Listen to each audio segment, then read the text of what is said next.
La conspiración contra la raza humana. Página 3. 3 Copyright 2007 Thomas Ligotti. Partes de este trabajo se publicaron en una forma diferente en Fantastic Metropolis, sitio web, la literatura es entretenimiento o no es nada, una entrevista con Thomas Ligotti por Ned Al-Ayad, 31 de octubre de 2004, horror, otros 100 mejores libros, y 10. Stephen Jonas y Kim Newman, Thomas Ligotti sobre Sweeney y Todd, 2005, El inquilino de Roland Topor, introducción de Thomas Ligotti, 2006, The Timing Brain, B-Blog, es todo un asunto de patología personal, una entrevista con Thomas Ligotti por Matt Carden, 2006. Me gustaría extender mi agradecimiento a los entrevistadores que provocaron gran parte del asunto presentado en este documento y a los editores y editores que brindaron la ocasión para Tim Heskey por proporcionarme materiales esenciales para este trabajo, y a aquellos que me ofreció el beneficio de sus comentarios a lo largo de las etapas de su composición. La responsabilidad del uso que se haga de estas valiosas contribuciones recae íntegramente en el autor. Página 4. 4. La conspiración contra la raza humana. Una corta vida de terror. Thomas Ligotti Durtromby. Página 5. 5. Tengo que admitir que los resultados de estas consideraciones no significarán nada para cualquiera que permanece fresco y alegre en la vida, como dicen las canciones. Jana Mary, sobre el suicidio, un discurso sobre la muerte voluntaria. Mira tu cuerpo, una marioneta pintada, un pobre juguete de piezas articuladas listas para colapsar, una cosa enferma y sufriente con la cabeza llena de falsas imaginaciones, el Dhammapada.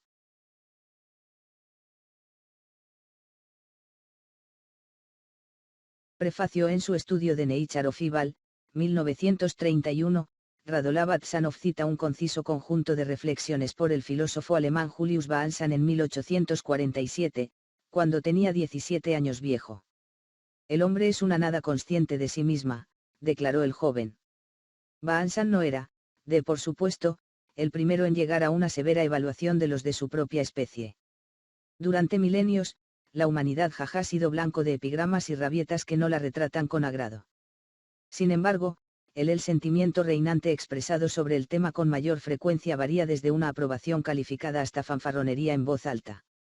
En general, nos hemos dado una puntuación bastante alta como forma de vida y no se sienten disgustados por los halagos, especialmente si están ingeniosamente ideados para evitar nuestro sonrojo de orgullo por ser los conejillos de indias más destacados en el laboratorio de la naturaleza. Cualquiera que busque una audiencia, o incluso un lugar en la sociedad, podría beneficiarse de lo siguiente lema: si no puedes decir algo positivo sobre nuestra especie, di algo equívoco.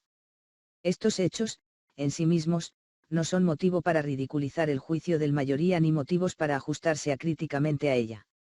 Teniendo hacia la negatividad con esta última mentalidad, Bahnsen fue demasiado lejos, como para asegurarse una oscuridad duradera. Si bien Bahnsen no figura en las páginas siguientes, debo decir que su espíritu negativo, no obstante, está presente en esta obra, la mayor parte de la cual tiene que ver con cuán ciegos son a los horrores de nuestra existencia, así como a lo expertos que nos hemos convertido en apagar. En resumen, mi conclusión inevitable es que nuestra estimación positiva de nosotros mismos y nuestras vidas están en nuestras cabezas. Como ocurre con muchas proposiciones que apuntan a la nobleza, ser o no ser, puede ser meditado pero no discutido de manera útil. Los pocos que se han ido a los dolores de hacerlo bien podrían no haber existido. La historia demuestra que la gente cambiar de opinión sobre casi cualquier cosa, desde que Dios adoran hasta cómo peinar su cabello. Una excepción a esta regla, probablemente la única, es que la humanidad nunca dudó seriamente de su buena opinión de sí mismo ni del valor de su existencia. Se renuncia entonces a la objeción al autocontento de las masas. Ese sería el decisión brillante. Guardar silencio cuando nadie está escuchando debería ser la primera regla de disidentes, con especial referencia a aquellos que no están mareados por ser miembros de la raza humana. La segunda regla debería ser: si debe abrir la boca, aléjese de argumentación. El dinero y el amor pueden hacer girar al mundo, pero la disputa lógica con ese mundo no puedo hacer que se mueva. En palabras del autor británico y cristiano apologista G.K. Chesterton, solo puedes encontrar la verdad con la lógica si ya has encontrado verdad sin ella. Ejemplo: todo debate sobre la existencia de Dios lo gana sus defensores. Y si su verdad no es la misma que la de Chesterton y sus semejantes, podría también empaquételo y váyase a casa. Estallará en tu cara en el segundo en que lo escuche aquellos que ya han encontrado una verdad que no es la suya, que en mi caso será todo menos una pocos compañeros miserablists. Aún así, para aquellos que lanzarían una bomba a las ilusiones recibidas, los argumentos lógicos o cuasi lógicos son deliciosamente seductores. En cuanto al tedio y inutilidad de la argumentación, puede aliviarse con injurias a nivel instintivo, personal idolatrías, explosiones malhumoradas, pontificaciones desenfrenadas y toneladas de pretensión. Organizar esta ingobernable fusión de lo racional y lo irracional, la tomaré prestada en gran medida de un. Página 11. 11 tesis prefabricada de otro filósofo extranjero, uno que anticipó mis quejas antes de que yo naciera y desearía no haberlo sido. Por el momento quisiera volver a la deshonra antes citada de un Baansan adolescente. El hombre es una nada consciente de sí misma. Tomada al pie de la letra, esta afirmación es una paradoja y un horror. Ser cohibido y no ser nada debe descartarse el uno al otro. En cambio, ellos se acoplan para sugerir una monstruosidad irreal, una quimera existencial del orden del muertos vivientes. La gran comunidad de mortales conscientes de sí mismos le dirá que son algo, no nada. El suicida te dirá que son algo pero desearía que lo fueran nada. Lo que casi nadie te dirá es que saben que no son nada, que viven títeres indefensos para actuar salvo que se lo ordenen poderes invisibles, pero, siendo cohibidos sufrir la ilusión de que son algo. Creen que así es con todo el mundo, que todos vivimos la misma paradoja, el mismo horror. Ellos también creen que haremos cualquier cosa para mantener este conocimiento fuera de nuestras cabezas porque si no lo hiciéramos, ¿cómo podríamos ir en vivir? Y porque llenaríamos el mundo de cosas más conscientes de sí mismas, más marionetas, tómese un momento para considerar la marioneta. Es un objeto hecho algo a nuestra imagen que no sabe lo que sabemos o creemos saberlo, lo que equivale a la misma cosa. Sin lugar a dudas, nuestras mentes tienen momentos desenfrenados en los que una marioneta parece como si puede cobrar vida, saltar como un ser humano, saber cosas que sabemos y tal vez otras cosas que no hacemos. Entonces estalla un conflicto psicológico insoluble, una disonancia de percepción que envía un temblor de horror sobrenatural a través de nuestro ser. Antropomorfobia es el término para la ansiedad evocada cuando las formas inanimadas comienzan a aparecer disportar las cualidades humanas. Ya sea que creamos o suspendamos la creencia en manifestaciones, nos aterrorizan porque por hábito nos consideramos seres naturales vivir en un mundo natural, por lo que tendemos a equiparar lo sobrenatural con el horror. A el títere existe, pero no puede saber cómo ni por qué existe. Es un no saber nada. Y aún así puede tener algo que decirnos sobre lo natural y lo sobrenatural, efigies de nosotros mismos hechas por nuestras propias manos y mentes. Los títeres fueron creados para ser actores en un mundo propio, uno que existe dentro del nuestro y se refleja en el que vemos en ese reflejo. Solo lo que queremos ver, lo que podemos soportar ver a través de la profiláctica de la autoilusión, nos escondemos de lo que tememos dejar entrar en nuestra cabeza, pero las marionetas no tienen nada que ocultar. También están más que dispuestos a traicionar un secreto terrible que sepamos. Nuestras vidas están llenas de preguntas desconcertantes que los virtuosos de la especulación juegan con y el resto de nosotros nos olvidamos. Simios desnudos o ángeles encarnados tal vez pueda serlo, pero no nada consciente de sí mismo. Somos unos que nos movemos libremente sobre y pensar lo que elegimos. Las marionetas no son así. No tienen nada en sus cabezas. Son irreales. Cuando están en movimiento, sabemos que son movidos por una exterior fuerza. Cuando hablan, sus voces provienen de otros lugares. Sus órdenes vienen de algún lugar detrás y más allá de ellos. Y si alguna vez se dieran cuenta de ese hecho, ellos colapsarían ante el horror de todo esto, al igual que nosotros cuando terminamos de jugar con los títeres, los guardamos. Son solo objetos como un cadáver en un ataúd. Los muertos no regresan excepto en historias de terror y pesadillas. Página 12. 12. Los fantasmas y demás son transmisiones defectuosas de mentes embrujadas. Si no lo fueran, nuestro mundo sería una paradoja y un horror en el que nadie podría estar seguro de nada, ni siquiera de si éramos solo marionetas cuyas órdenes vinieron de algún lugar detrás y más allá nosotros. Todo horror sobrenatural depende de una confusión de lo que creemos que debería ser y no debería ser. Como han atestiguado científicos, filósofos y figuras espirituales, nuestras cabezas están llenos de ilusiones. Las cosas, incluidas las humanas, con frecuencia no son lo que parecen. Sin embargo, una cosa sabemos con certeza, la diferencia entre lo que es natural y lo que no es. Otra cosa que sabemos es que la naturaleza no comete errores tan desagradables como permitir que las cosas, incluidas las humanas, se desvíen hacia lo sobrenatural. Si fuera a hacer tal error, haríamos todo lo posible para mantener este conocimiento fuera de nuestras cabezas. Sino todas las apariencias, gracias a Dios y la naturaleza, no hay nada de qué preocuparse. Casi todos creen que somos seres naturales cuyas vidas tienen un valor innato. Nadie puede probar eso, nuestra existencia es una paradoja y un horror. Todo está bien en el mundo. Página 13. 13. Página 14. 14. Pensando en HORRORPRINCIPIOS durante siglos habían estado sin cabeza. Sin cabeza vivieron y sin cabeza murieron. Como durante mucho tiempo que habían florecido así, ninguno de ellos lo sabía. Entonces algo empezó a cambiar. Eso sucedió durante generaciones olvidadas. Se estaban escribiendo los signos de una transfiguración cada vez más profundamente en ellos. A medida que su raza avanzaba, comenzaron a cruzar fronteras cuya existencia nunca sospecharon y temblaron. Algunos de ellos miraron su entorno como si fueran una tierra extraña en la que habían vagado a pesar de que su especie había pisado la misma tierra durante incontables temporadas. Y durante la inactividad momentos después del anochecer, miraron hacia un cielo lleno de estrellas y se sintieron pequeños y frágil en la inmensidad. Cada vez más, llegaron a conocer una nueva forma de ser. Eso era como si los objetos a su alrededor fueran una cosa y fueran otra. El mundo era moviéndose cada vez más lejos, y ellos estaban en el centro de este movimiento. El mundo se estaba formando dentro de las cabezas que ahora tenían. Cada uno de ellos, con el tiempo, se convirtió en asustados de una manera que nunca habían conocido. En tiempos pasados, solo les asustaba visiones y sonidos en los momentos en que los vieron o oyeron. Ahora estaban asustados por cosas que no estaban presentes para sus sentidos. También estaban asustados por visiones que no vino de fuera de ellos, sino de dentro de ellos. Todo había cambiado para los de Sucleis y nunca podrían volver a ser lo que habían sido. La época había pasado cuando Elos y el resto de la creación era uno y el mismo. Estaban empezando a conocer un mundo que no los conocía. Eso es lo que pensaban y pensaban que no estaba bien, algo que no debería ser se había convertido. Y algo tenía que hacerse si ellos florecerían como lo habían hecho antes, si el mismo suelo bajo sus pies no cayera lejos de debajo de ellos. No podían hacer nada sobre el mundo que se estaba moviendo más lejos y más lejos de ellos y que no los conocía. Entonces tendrían que hacer algo sobre sus cabezas.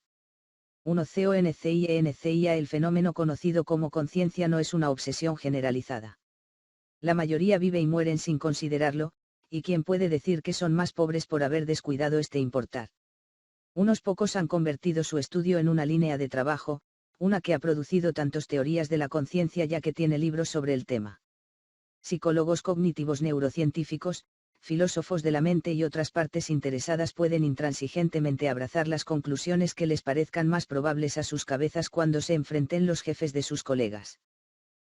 Conciencia, ¿qué es, cómo funciona y por qué a ninguna otra especie de vida orgánica ha sido tan honrada con sus peculiaridades como nosotros?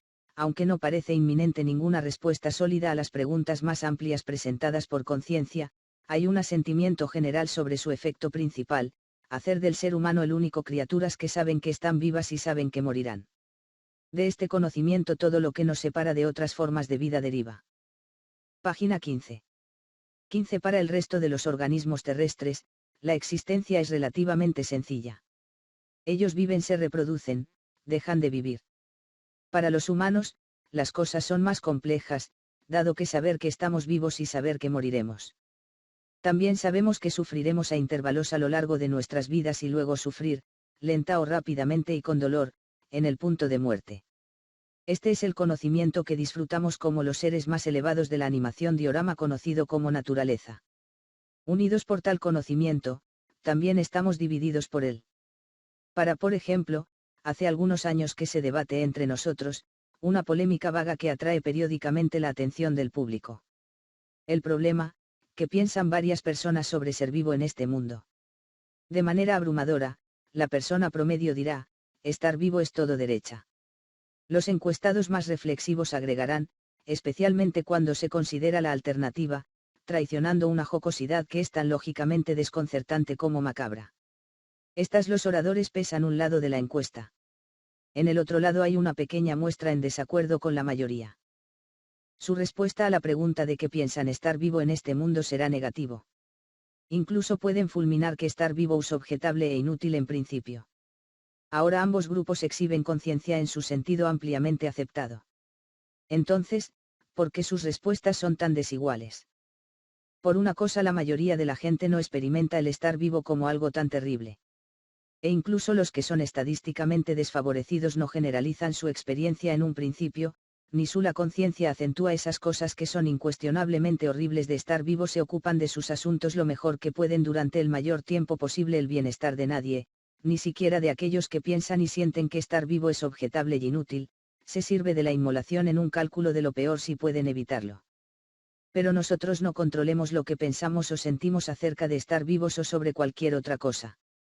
Si lo hiciéramos tener este grado de dominio sobre nuestras vidas internas, entonces nos ahorraríamos un surtido de sufrimientos. Los psiquiatras se quedarían sin trabajo porque los depresivos decidieran dejar de estar deprimidos y esquizofrénicos optaron por silenciar las voces no deseadas en sus cabezas, aquellos que creen que pueden elegir sus pensamientos y sentimientos, sin embargo, están discapacitados de elegir lo que eligen pensar y sentir. Deberían creerse a sí mismos en control de lo que eligen pensar y sentir, todavía no pueden elegir, elegir, etc. 2. Hubo alguna elección de nuestra parte sobre lo que pensamos y sentir, no sería aventurero conjeturar que pensaríamos solo cuando sea necesario y elija sentirse bien según corresponda. Algunos pueden optar por vivir en un estado permanente de euforia intensa. Con un poder divino sobre sus pensamientos y estados de ánimo, porque reprimirse, tal control nos permitiría, por decreto de autoadicción, ser descuidados de cada espantoso hecho que nuestra conciencia puede impartir sobre la vida y la muerte. Es más, los que dicen que estar vivo está bien y los que afirman lo contrario se unirían más bien dividido, todos hacemos lo que podemos para bloquear lo que implica estar vivo, sea cual sea el lado del problema en el que podemos estar. Y como no tenemos poder de veto sobre nuestro nacimiento, podríamos elegir estar extasiado en lugar de ser negativo. Todos estaríamos del mismo lado si tenía control absoluto sobre cualquier conocimiento letal que pudiera venir a nuestras cabezas. Pero ello mejor que podemos hacer es esto, permanecer tan estúpidos como podamos durante tanto tiempo como podamos. Y algunas personas puede permanecer tan estúpido por tanto tiempo, por supuesto, se podría argumentar, y probablemente lo haya hecho, que nuestro conocimiento de que estamos vivos y morirá es solo un compuesto de abstracciones flácidas que coinciden con ninguna definición o. Página 16. 16. Experiencia uniforme en la vida humana. Prácticamente hablando, parece que así es. Estar vivo abarca una mezcla tan abundante de sentimientos y sensaciones que no significa nada que decir, uno sabe algo al respecto. Podemos pensar en nosotros mismos como siendo vivo en momentos de euforia o bienestar, sin embargo, no tenemos una porción menor de vida en nosotros cuando estamos deprimidos o estamos sufriendo en algún otro estilo. Y si no estamos sufriendo en la actualidad, o al menos sin sufrir notablemente, es insuperablemente difícil saber cómo es el sufrimiento, o cómo fue para nosotros en el pasado, así como cómo será como en el futuro. En cuanto a saber que moriremos, nuestra ignorancia es absoluta, ahora y para siempre. Solo podemos temer a la muerte sin saber nada de lo que tememos. Algunos la gente puede cortocircuitar su nerviosismo sobre hablar en público al exponerse a él repetidamente. Pero ningún mortal puede superar el miedo a la muerte con la práctica. Solo puedes poner fuera de tu mente por el momento, patéticamente no victorioso sobre tu miedo y aún inconsciente de la temida inevitabilidad. Por lo tanto, no podemos tener conocimiento consciente de que estamos vivos y moriremos. Esta lógica se correlaciona con la prueba de Zenón de que nada se puede mover de un punto a otro porque la distancia entre un punto y otro comprende un número infinito de pasos incrementales que, en teoría, nunca se pueden completar. Pero al igual que de hecho, las cosas se mueven de un punto a otro, por lo que tenemos conocimiento de que estamos vivos y moriremos. Todo el mundo lo sabe, aunque sea de una manera lejana. Y cuanto más lejos esté, más fluidamente podremos mantenernos en movimiento y no perder la cabeza, porque incluso si tenemos conocimiento consciente de que estamos vivos y moriremos, menos somos conscientes de este conocimiento, más podremos seguir haciendo lo que hacemos y seguir siendo como somos, en igualdad de condiciones. Afortunadamente para nosotros, o para la mayoría de nosotros, la conciencia sobre los temas aquí en discusión es una batalla cuesta arriba. Nuestros cerebros no parece concentrarse en estas cosas muy bien o durante mucho tiempo. Y deberíamos arreglárnoslas para meditar en ellos durante más de unos minutos, realmente parece que no hay nada para emocionarse sobre. Sí, estamos vivos y algún día moriremos lo que de ella. Pasa esos bocadillos de pa a este lado de la mesa, si no le importa. Cuando surge el tema de la vida y la muerte, ese viejo caballo de guerra, nuestras mentes se quedan en blanco a menos que seamos filósofos que nos ganemos la vida pensando en estas cosas. A juzgar por el número de obras que han producido saber mucho sobre la vida y la muerte, aunque no todo sobre ellos y tal vez nada lo que es más interesante de ellos. El resto de nosotros, o la mayoría de nosotros, solo sabemos que ser vivo está bien, que fiesta, y esas papas, especialmente cuando se considera la alternativa a FILOSOFI con acento así. Los más inteligentes entre nosotros a veces dudan del valor de la existencia, cuando empuje viene a empujar responden de la misma manera que el hombre de la calle, declamando, en términos más eruditos, estar vivo está bien, etc. El carnicero, el panadero y el aplastante mayoría de filósofos todos están de acuerdo en una cosa: la vida humana es espléndidamente justificado, y su continuidad por medio de la reproducción biológica debe ser para siempre en moda. Promocionar el bando contrario es buscar problemas frente a un mundo en el que todo el comercio depende de apretones de manos y sonrisas. Pero algunas personas nacen con un dolor de estómago que estar vivo no está bien. Deberían dar rienda suelta a este punto de vista impopular de forma filosófica o obras literarias, pueden hacerlo sin temor a que sus esfuerzos tengan un exceso de admiradores. Entre esos esfuerzos se encuentra un tratado cuyo título se ha traducido al inglés como Sobre lo trágico, 1941. Escrito por el filósofo y literato noruego Peter. Página 17. 17 Wessel Zaafe, 1899 a 1990, On the Tragic no ha aparecido en ningún idioma importante en la momento de escribir este artículo. Sin embargo, por casualidad o fortuna, el ensayo de Zaafe The Last Messiah, 1933, que esboza ampliamente los principios de su obra maestra, ha sido traducido 2 veces al inglés. 3 Las traducciones antes mencionadas de El último Mesías se han recibido como un retraso regalo de lectores de habla inglesa que atesoran obras filosóficas y literarias de una naturaleza pesimista, nihilista o derrotista como indispensable para su existencia hiperbólicamente hablando. Un buen número de estos lectores murió naturalmente antes de este regalo podría ser puesto en sus manos, y más morirán antes de que On the Tragic se traduzca en su idioma. Pero estos lectores saben que es mejor no pensar que algo indispensable a su existencia, hiperbólica o literalmente hablando, deben ser recibidos por ellos ante su desaparición. No creen que nada indispensable para la propia existencia sea un patrimonio. Estrictamente hablando, no se puede reclamar nada como derecho de nacimiento natural, ya que divague por un momento, cada derecho de nacimiento es una ficción, algo que soñamos después de desviarnos de un mundo fáctico a uno fabricado por nuestras cabezas. Para aquellos que llevan un registro, el único los derechos que tenemos son estos: buscar la supervivencia de nuestros cuerpos individuales, crear más cuerpos como el nuestro, y saber que el cuerpo de todos perecerá a través de un proceso de corrupción o trauma mortal. Esto supone que uno ha llegado a término o y sobrevivido hasta una cierta edad, ninguno de los cuales es un derecho natural de nacimiento. Considerado rigurosamente, nuestro único derecho natural de nacimiento es morir. No se nos ha asignado ningún otro derecho excepto, repita con énfasis, como fabricaciones. 4. El derecho divino de los reyes puede ser ahora reconocido como tal fabricación, un permiso falsificado para la demencia orgullosa y caos arbitrario. Los derechos inalienables de ciertas personas, sin embargo, aparentemente permanecen actual, ya sea observado o violado. De alguna manera creemos que no son fabricaciones porque un documento antiguo dice que son reales. Miserable o generoso como un derecho dado puede aparecer, no denota más que el derecho de paso garantizado por un semáforo, que no significa que tenga derecho a conducir libre de contratiempos vehiculares.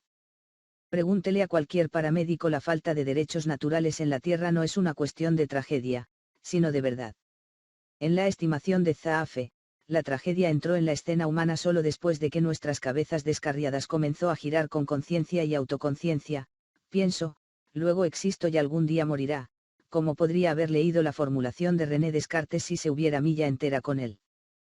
Ellos, nuestras cabezas, comenzaron a volverse traidores hacia nosotros, desenterrando lo suficiente por qué y cómo hacernos caer al suelo en paroxismos de desconcierto, amenazando con crucificarnos con la conciencia.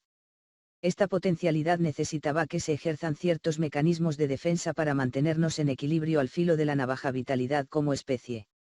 Si bien la conciencia puede haber tenido propiedades de supervivencia durante un capítulo inmemorial de nuestra evolución, parece que últimamente se ha vuelto inadaptado, convirtiendo nuestra autoconciencia en un agente sedicioso que trabaja en nuestra contra. Como el noruego el filósofo concluyó, junto con otros antes y después de él, debemos excluir conciencia de todo lo que valemos de imponernos una visión demasiado clara de la bestia, hechos relevantes para el gran asunto del nacimiento y la muerte, para tomar prestado de la jerga del zen budismo. Somos la especie que sabe demasiado para contentarnos con simplemente sobrevivir, reproducirse, morir, y nada más. Queremos que haya más que eso, o pensar que hay. Esta es la tragedia, la conciencia nos ha obligado a entrar en la página 18. 18. Posición paradójica de esforzarnos inútilmente por ser algo diferente de lo que somos, macizos de carne estropeada sobre huesos desmoronados. Esta casualidad es lo mejor que podemos esperar dada la variedad de desastres que son superados por la conciencia a aquellos por los que están destinados de forma natural. Para otros organismos, avanzar torpemente de aquí a ninguna parte es bien gestionado. Para nosotros, es un asunto complicado y, a menudo, intolerablemente horrible. Para acabar con todo esto, paradoja y horror, según Zaafe, debemos dejar de reproducirnos. Nada menos servirá, tal vez sea precisamente porque On the Tragic no es accesible globalmente, que The Last Messiah parece precioso como un epítome escueto y límpido del pensamiento de Zaafe. Este corto ensayo no tiene elaboraciones prolongadas y confusas, no hay desvíos en el tipo de canto y baile metafísicos que hacen, por ejemplo, el mundo como voluntad y griega representación, 2 volúmenes, 1819 y 1844, del filósofo alemán Arthur Schopenhauer, está tan cansado para aquellos de nosotros que no tenemos cabeza para tales cosas. De Zaafe tesis es cristalina, despejada de galimatías metafísicas y trabajada hasta su conclusión ineludiblemente lúgubre. Con una mínima novedad de pensamiento, el último Mesías codifica sucintamente ideas que, en vista de las obras de sus predecesores filosóficos, ya estaban bien cubiertos. El verdadero impulso de su mensaje no emana de las percepciones que son tan asombrosos como irrelevantes para cualquiera que no sea un académico de carrera o engañándose con los consuelos de la filosofía. Para Zaafe, como para todos los pesimistas, insistencia en lo que es un lugar común pero tabú es su valor comercial. La expresión de obviedades prohibidas, sin embargo, es indefectiblemente oscurecido por los misteriosos trabalenguas de la filosofía que se supone que nos enseñan a pensar mientras caminamos hacia la tumba. Pensando y vivir son irreconciliables. Si debemos pensar, debe hacerse solo en círculos, fuera del cual reside lo impensable. Las dos proposiciones centrales del noruego, como se esbozó anteriormente, son las siguientes. El primero es esa conciencia, esa gloria de la conciencia, y la autoconciencia única de nuestra especie hace que nuestras vidas sean miserables y, por lo tanto, la frustramos de 4 maneras principales. 1. Por aislamiento de los terribles hechos de la existencia de nuestras mentes, negándonos tanto a nosotros mismos como a los demás, en una conspiración de silencio, que nuestra condición es intrínsecamente desconcertante y problemática. Emoticono cara triste. 2. Anclando nuestras vidas en verdades metafísicas e institucionales, Dios, patria, familia, leyes, basadas en los estatutos emitidos por una autoridad ejecutora, de la misma manera que un licencia de caza, dándonos un sentido de ser oficiales, auténticos y vigilados, mientras haciendo a un lado la sensación de que estos documentos no valen el papel en el que están escritos de la misma manera que un pasaporte establece la identidad de uno, aunque pueda ser falsificado. 3. Por distracción, una conspiración generalizada en la que todos mantienen la vista en la pelota, o una pantalla de televisión o un espectáculo de fuegos artificiales, y sus cabezas plácidamente irreflexivo. 4. Por sublimación, el proceso por el cual los pensadores y los tipos artísticos reciclan los aspectos más desmoralizantes y desconcertantes de la vida como obras en las que las peores fortunas de la humanidad están representados de manera estilizada y eliminada a los efectos de edificación y entretenimiento, formando la conspiración de crear y consumir productos que brindan un escape de nuestro sufrimiento disfrazado de una falsa confrontación con él, un drama trágico o una reunión filosófica, por ejemplo. Zaafe se usa a sí mismo como un ejemplo de que la conciencia de uno de escribir sobre el horror real no eleva la obra resultante por encima del estado de copia, al igual que una película cuya pieza central es el romance de dos jóvenes, uno de los cuales muere de leucemia, no puede desgarrar a su audiencia con él. Página 19.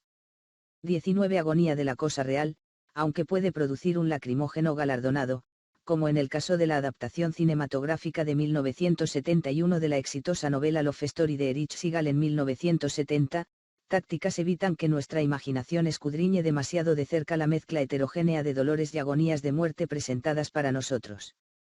Junto a estos desagradables corporales está el abstracto vergüenza que sufren algunas personas porque, al final del día, sienten que sus vidas están desprovisto de cualquier significado o propósito. 5 Mientras que todas las demás criaturas del mundo son insensatas cuando se trata de significado y propósito, aquellos de nosotros en el terreno elevado de la evolución estamos llenos de este enigmático anhelo, una preocupación que cualquier enciclopedia comprensiva de filosofía trata bajo el encabezado vida, el significado de. Es por eso que Zaafe infiere que los seres con la conciencia son un error en el mundo de la naturaleza.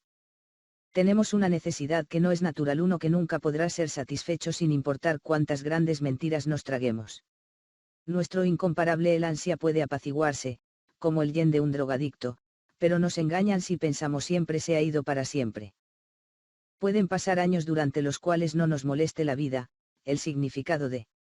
La gratificación de este deseo en nuestras vidas puede provenir de cualquier lugar o de ningún lugar. Algunos días nos despertamos y decimos, es bueno estar vivo. Si todos estuvieran en tales buen humor todo el tiempo, el tema de la vida, el significado de nunca se levantará en nuestras cabezas o nuestras conversaciones. A nadie le fastidia el significado de una vida próspera con facilidad. Pero este júbilo infundado pronto pierde fuerza. Nuestra conciencia, habiendo dormido un rato en el jardín de la indiferencia, es pinchado por una u otra espina, quizás la muerte, el significado de.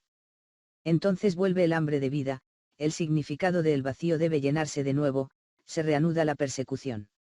Y persistiremos en perseguir lo imposible hasta que no seamos más.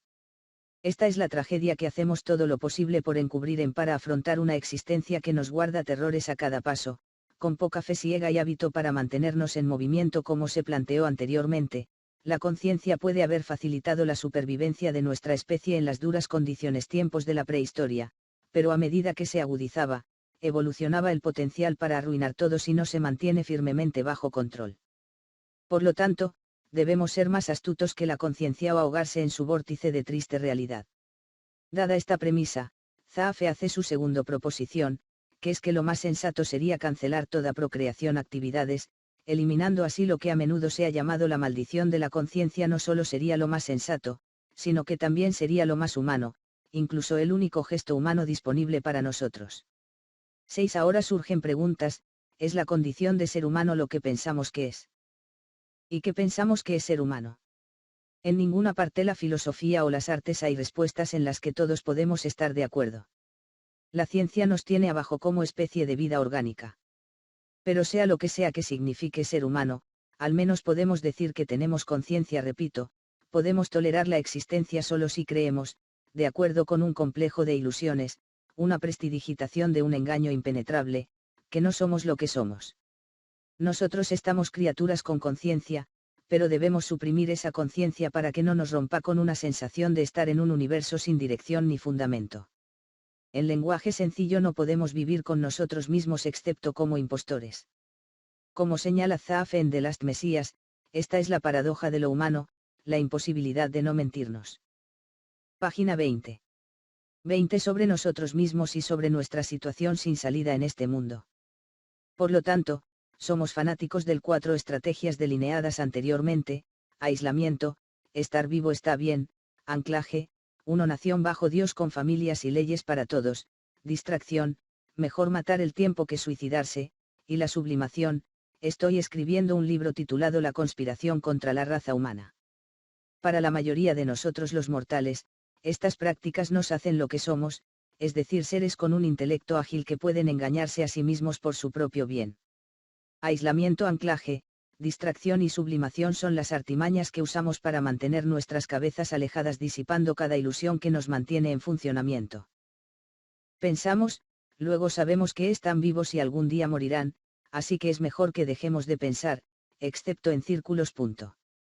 Sin este doble trato cognitivo, estar vivo se desnudaría como un sórdido burlesco inhalo fabuloso que pensamos que era.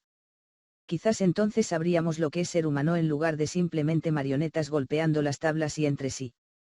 Pero eso detendría el espectáculo que nos gusta pensar que se ejecutará para siempre siendo realmente consciente del solemne recinto en el que existimos, del salvaje páramo que se encuentra debajo de todas las tonterías insignificantes, pondría nuestro mundo patas arriba para aquellos que se preocupan por tales cosas, también podría abolir las bestiales políticas mundiales de perro come perro, los grandes comiéndose a los pequeños, y cada cerdo para él.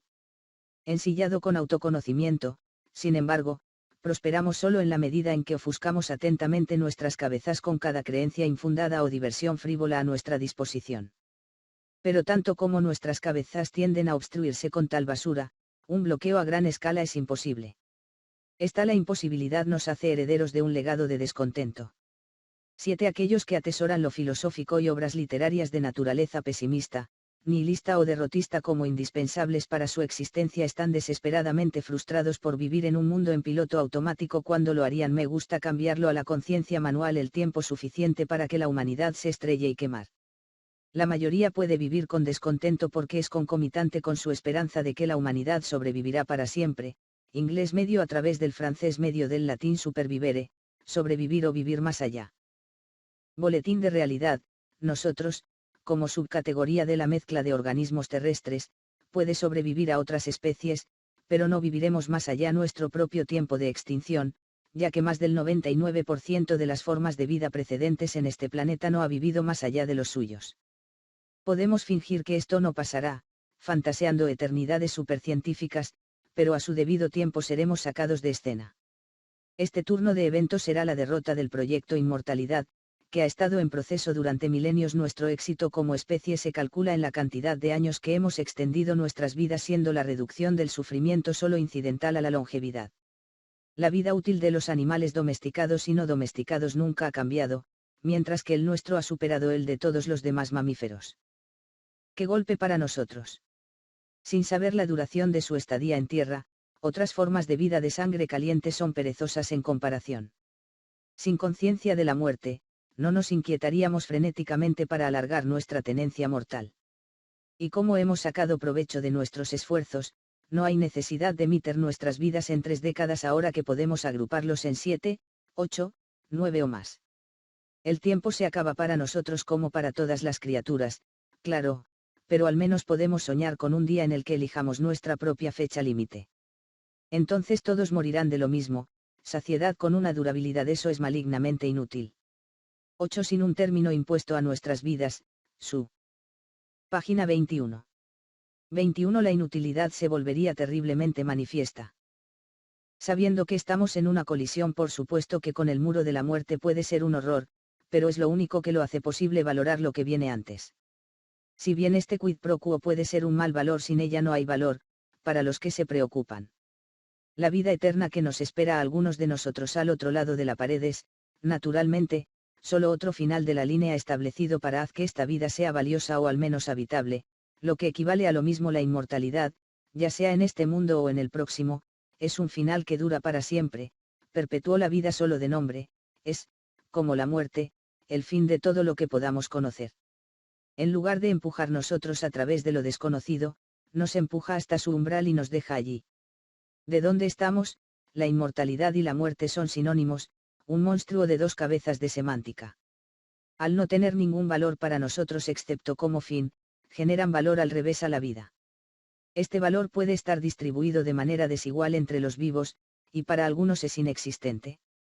Otros deben estar satisfechos con meros fragmentos de valor que fluyen finamente hacia atrás desde un punto terminal en la muerte o la inmortalidad.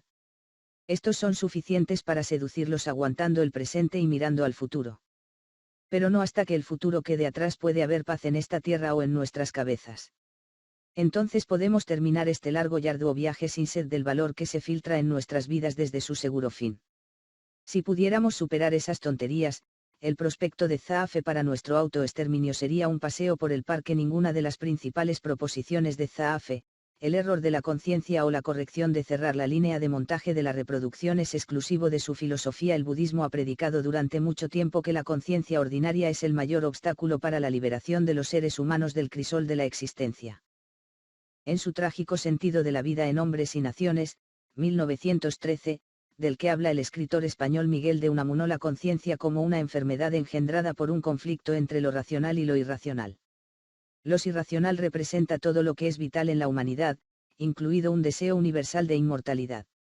Lo racional se identifica con las conclusiones de la conciencia, principalmente que todos moriremos. La coexistencia de lo racional y lo irracional convierte a lo humano experiencia en una disputa de contradicciones a las que podemos someternos con un suicida resignación o desafío obstinado como héroes de la futilidad.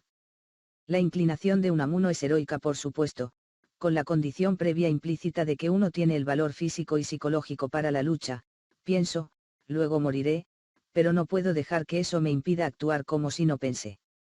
La contradicción entre lo racional y lo irracional en la obra de Unamuno, el sentido trágico de la vida, se repite en la superestrella existencialista francesa Albert Camus como el absurdo. Ver nota al pie de página número 7 de este capítulo. En el aspecto científico y teoría del desajuste. Este concepto subsidiario de los estudios de psicología evolutiva, características de nuestra especie que alguna vez fueron adaptativas pero que desde entonces se han vuelto enemigas de sobrevivir en el medio ambiente que hemos creado para nosotros mismos. La misma idea fue citada por Theodore Kaczynski, también conocido como de una bomber, como una racionalización del caos que cometido en su guerra unipersonal contra el avance tecnológico. La combinación de nuestra naturaleza agresiva de la especie con su salto relativamente reciente en la conciencia y el intelecto fue encarnado por el mismo Kaczynski, cuyo cerebro sofisticado y acciones violentas encajan como un guante de terciopelo en un guante de cota de malla. Otra luminaria de la civilización, el físico británico Stephen Hawking, también ha alegado que nuestro vigoroso ejercicio del pensamiento consciente sin una disminución compensatoria de la agresión es una fórmula para. Página 22. 22. Desastre en el pasado inmemorial. El cóctel de inteligencia y ferocidad nos dio una ventaja en la competencia depredadora, pero desde entonces se ha convertido en un verdadero polvorín de peligros, no para mencionar ser el núcleo de esos descontentos psicológicos popularizados por Sigmund Freud. 9. En su tesis doctoral de 1910, publicada en inglés como Persuasión André Tariq, 2004, el filósofo italiano de 23 años Carlo Michelstaedter criticó con vehemencia, muy en los mismos términos que Zaafe, las maniobras mediante las cuales falsificamos las realidades de existencia humana a cambio de una visión engañosamente reconfortante de nuestras vidas. Los biógrafos y críticos de Michelstaedter han especulado que su desesperanza con respecto a la capacidad de cualquier persona para romper su red de ilusiones fue la causa de su suicidio, 2 balas de un arma, el día después de que terminó su disertación. Otros ejemplos podrían ser ofrecidos por filósofos e intelectuales serios que han observado que, si bien oficialmente alardeamos sobre nuestra proporción cerebro-cuerpo, gran parte de nuestro tiempo lo dedicamos a tratar de mantener esa bestia en nuestros cráneos bien sedada. Pocos pensadores, por definición, uno tendría que digamos, no hemos sido perturbados por nuestra autoconciencia. Los especialistas en autoconciencia se deleitan sus misterios como si pudieran resolver este enigma sumergiéndose en él, sublimación. Faneigles de profesión, pueden salvarse de cualquier arreglan cognitivamente y se escabullen con sus viejos ideales e infraestructura psíquica intacta. Ellos también están contentos con el hecho estelar de la vida humana que Michelstaedter no pudo aceptar. Nadie tiene control sobre cómo serán en este mundo, una verdad que erradica toda esperanza si como quiere ser es inmutablemente dueño de sí mismo, persuadido, y sin sujeción a un mundo que te encajaría dentro de los límites de sus ilusiones e irrealidades, retórica. Pero los individuos se definen por sus limitaciones, sin ellos, caen fuera de la barrera de unidades identificables, funcionarios en el gran espectáculo de la existencia colectiva, agregados a la especie humana. Cuanto más avanza hacia una visión de la humanidad bajo el aspecto de la eternidad, cuanto más te alejas de lo que te convierte en una persona entre las personas en este mundo. En la observancia de Zaafe, una conciencia hiperactiva pone en peligro la aprobación forma en que nos definimos a nosotros mismos y nuestras vidas. Lo hace amenazando a nuestra percepción limitada de quiénes somos y lo que significa saber que estamos vivos y moriremos.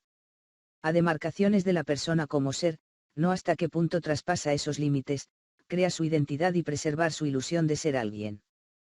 Trascendiendo todas las ilusiones y las actividades emergentes nos desatarían de nosotros mismos y permitirían la libertad de no ser uno. En ese caso, perderíamos nuestra lealtad a nuestra especie, dejaríamos de reproducirnos y silenciosamente traemos nuestro propio fin. La lección, amemos nuestras limitaciones, porque sin a ellos nadie quedaría para ser alguien. En cuanto a la doctrina de que nuestra especie debe abstenerse de reproducirse, un elenco familiar de personajes me viene a la mente.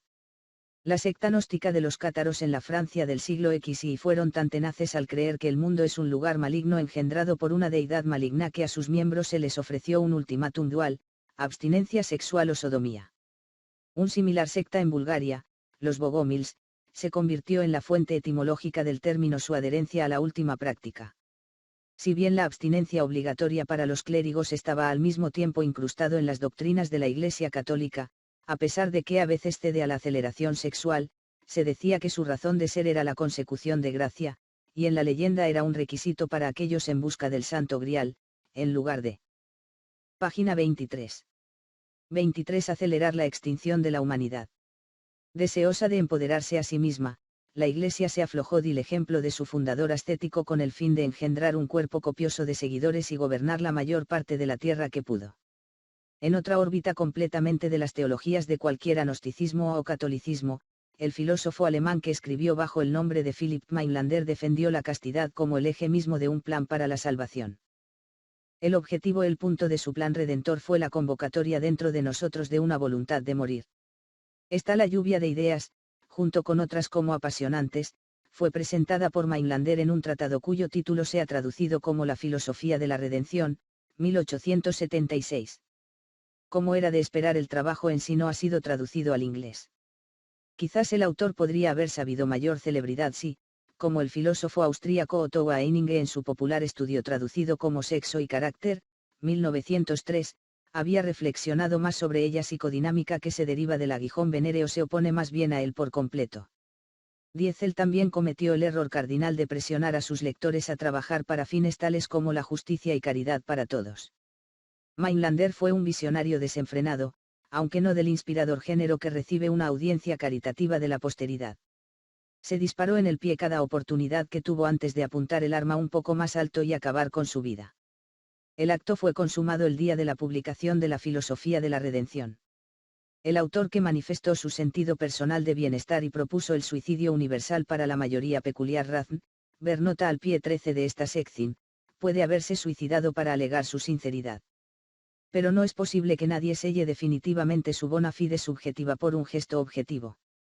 Estamos demasiado alejados de los mundos internos de los demás para cualquier tales medidas sean convincentes, a menos que estemos predispuestos, por cualquier razón, a ser convencido.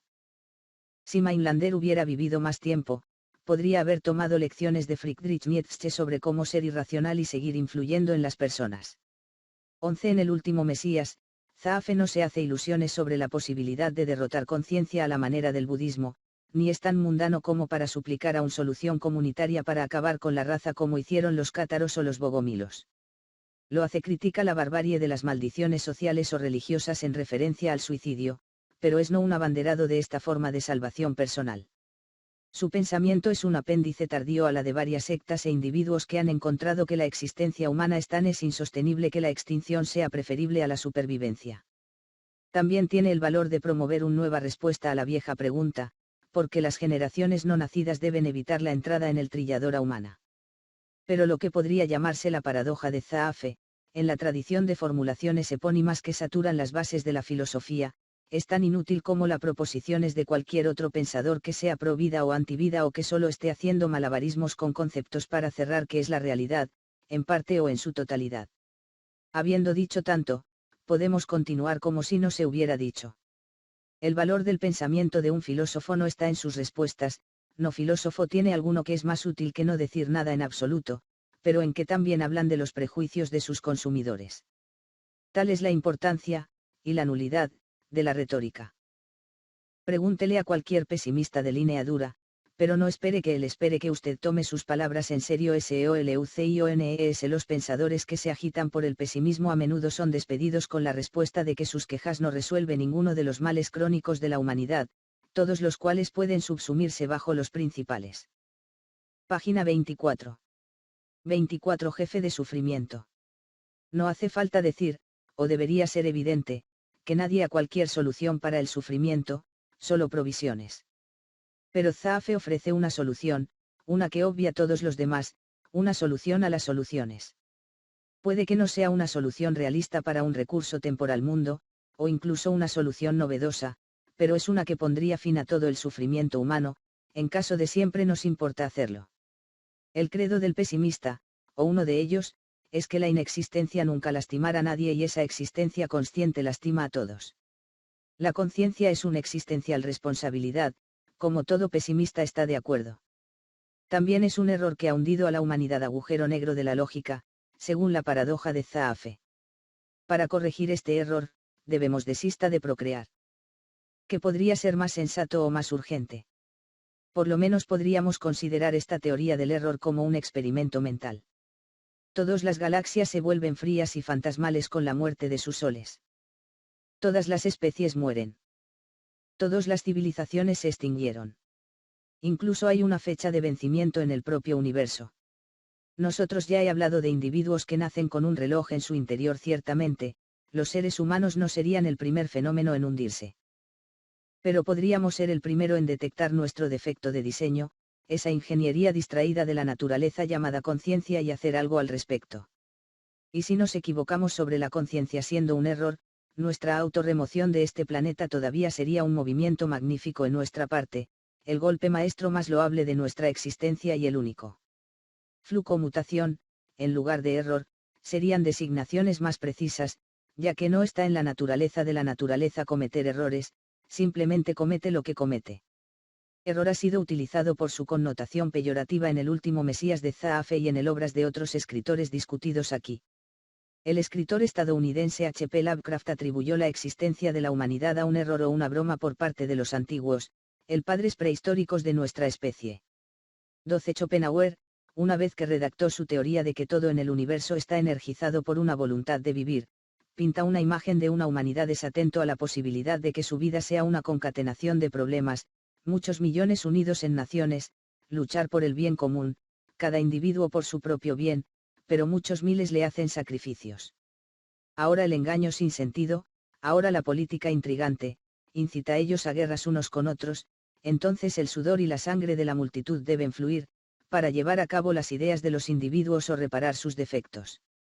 En paz la industria y el comercio están activos, las invenciones hacen milagros, los mares se navegan, las delicias son recogido de todos los confines de la tierra, las olas engullen a miles.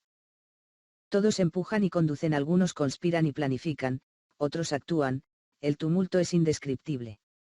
Pero ¿cuál es el objetivo final de todo esto? Para sostener a individuos efímeros y acosados a lo largo de un periodo corto de tiempo, en los casos más afortunados con un deseo soportable y comparativa indolora, aunque el aburrimiento está al mismo tiempo al acecho de esto, y luego la propagación de esta raza y de sus actividades. Con esta evidente falta de proporción entre el esfuerzo y la recompensa, la voluntad de vivir, tomada objetivamente, nos parece desde este punto de vista como una locura o tomado subjetivamente, como una ilusión. Agarrado por esto, todo ser vivo trabaja con el máximo esfuerzo de su fuerza por algo que no tiene valor. Pero más cerca consideración, encontraremos aquí también que es más bien un impulso ciego, un impulso totalmente sin fundamento ni motivo. Después de trabajar duro para explicar en términos tortuosos y abstractos por qué el universo es como es, Schopenhauer es directo aquí al delimitar su conciencia de que, para los seres humanos, estar vivo es un ejercicio de locura y engaño. Página 25. 25 también señaló en otra parte de su trabajo que la conciencia es un accidente de la vida, un epifenómeno de un mundo compuesto principalmente de cosas inanimadas y no de organismos igual de importante. Schopenhauer anticipó a Zaafe cuando escribió: permítanos por un momento imaginar que el acto de procreación no fuera una necesidad o acompañado de una intensa placer, sino cuestión de pura deliberación racional, ¿podría entonces la raza humana realmente continúe a existir?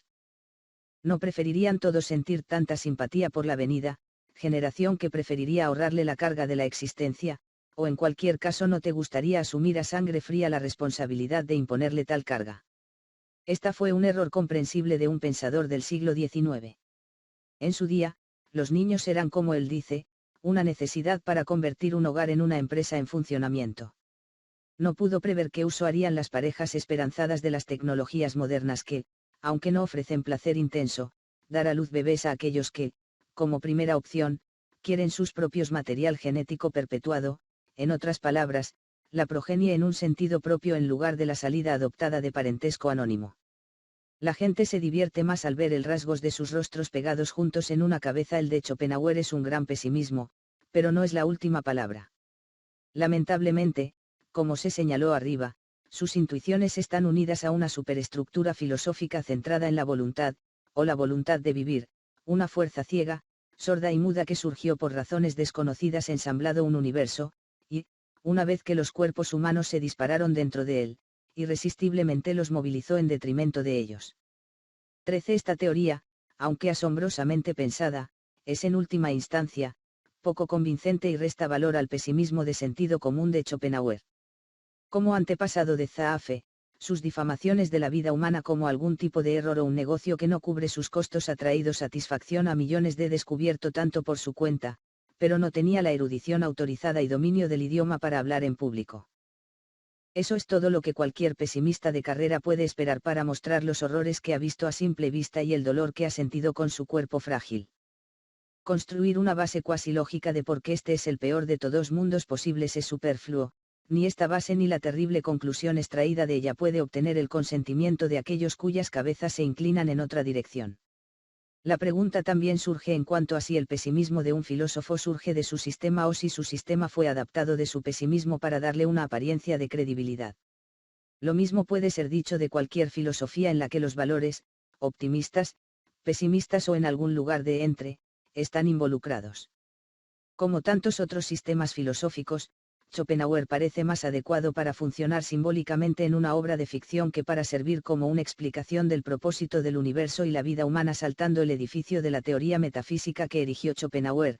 Zaafe explica el espantoso galimatías de toda entidad desde un ángulo humano incondicional y hace que su punto en un lenguaje que todos podemos entender sin demasiada tensión intelectual.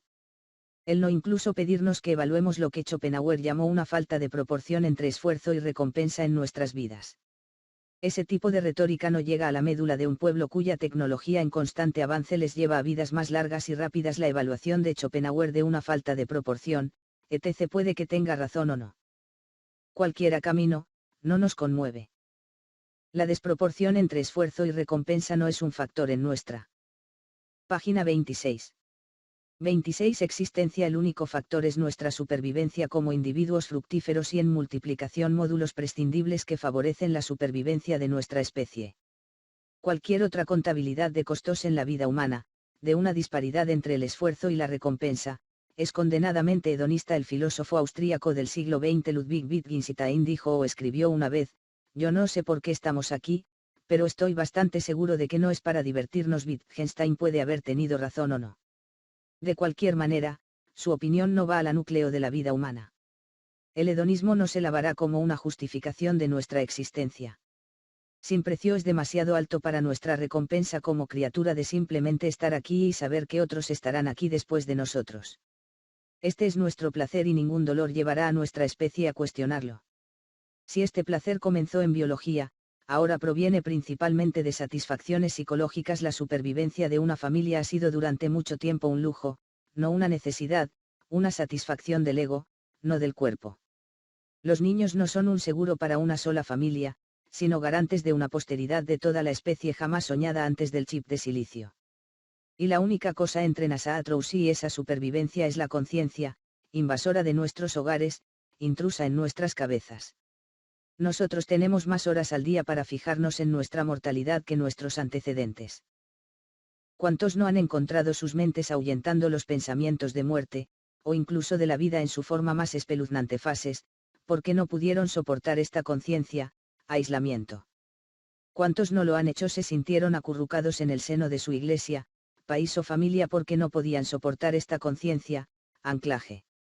¿Cuántos no han buscado desviar sus mentes de cualquier pensamiento porque no podían soportar esta conciencia, distracción, y cuántos han disuadido sus mentes de la tortura real desrealizándola en pinturas, música, o palabras porque no podían soportar esta conciencia, sublimación?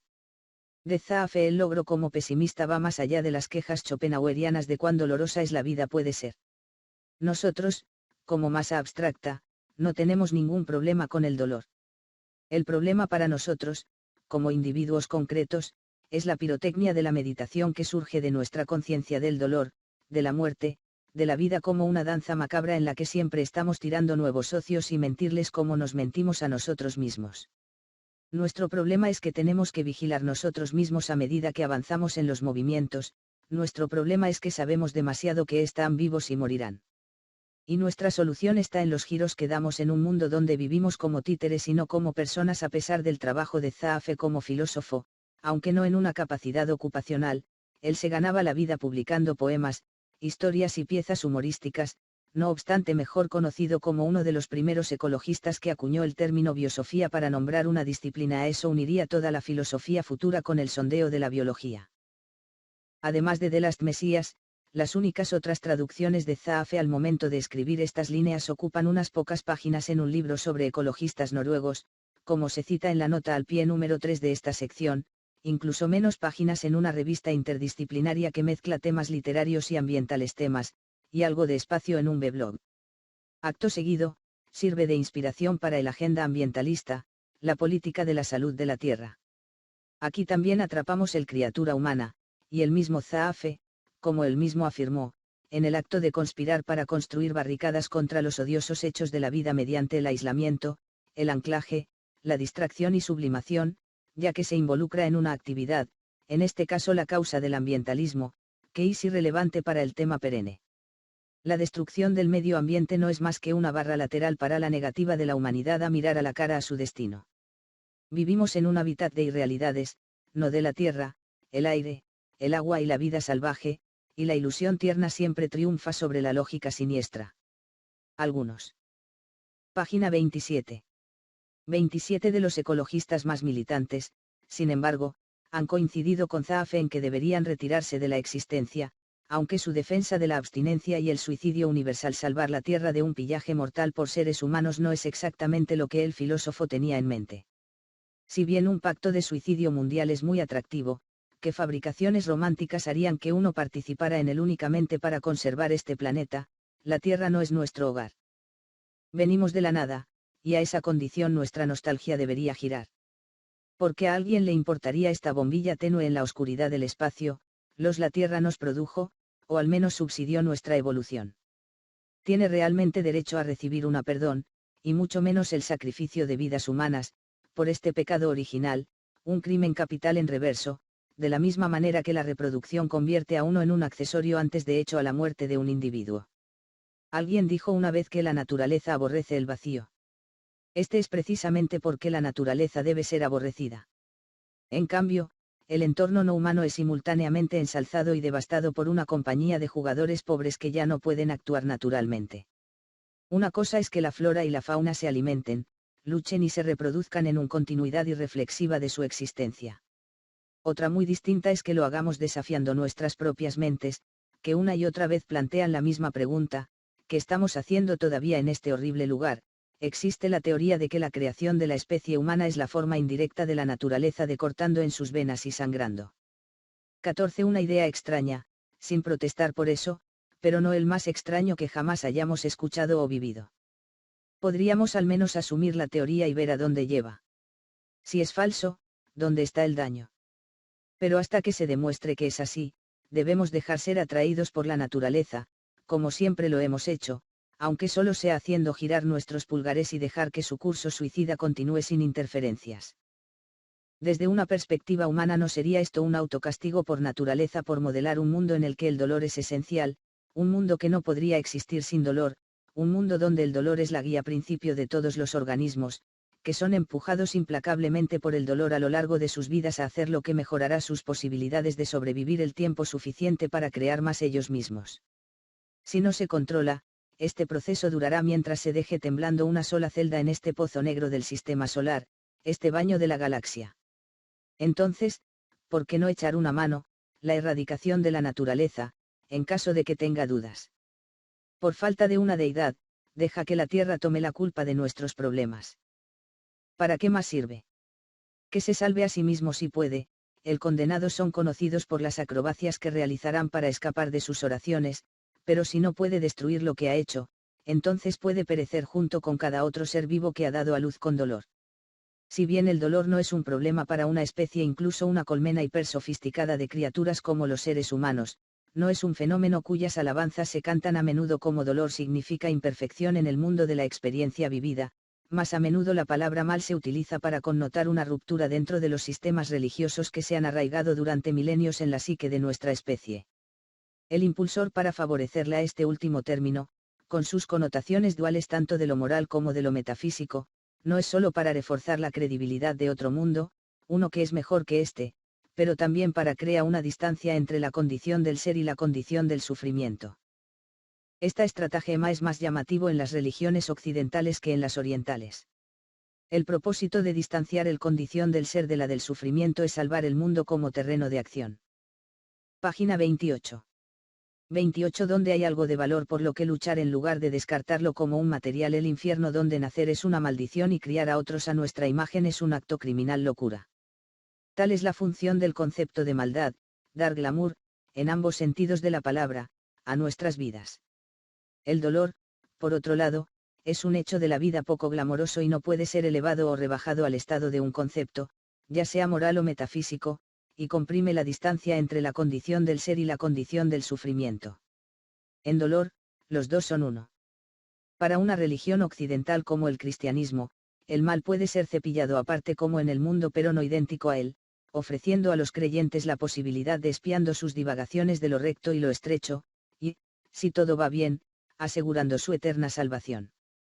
Pregúntale a Gilles de Rais, quien confesó ser sexualmente motivado desfiguración y asesinato de decenas y quizás cientos de niños, luego fue ejecutado en buen olor con la Iglesia por su arrepentimiento hablado y con ello reservó un lugar para sí mismo en el cielo de Dios. Para aquellos que juegan según las reglas de la religión católica no hay ningún argumento sólido contra la salvación de Rais.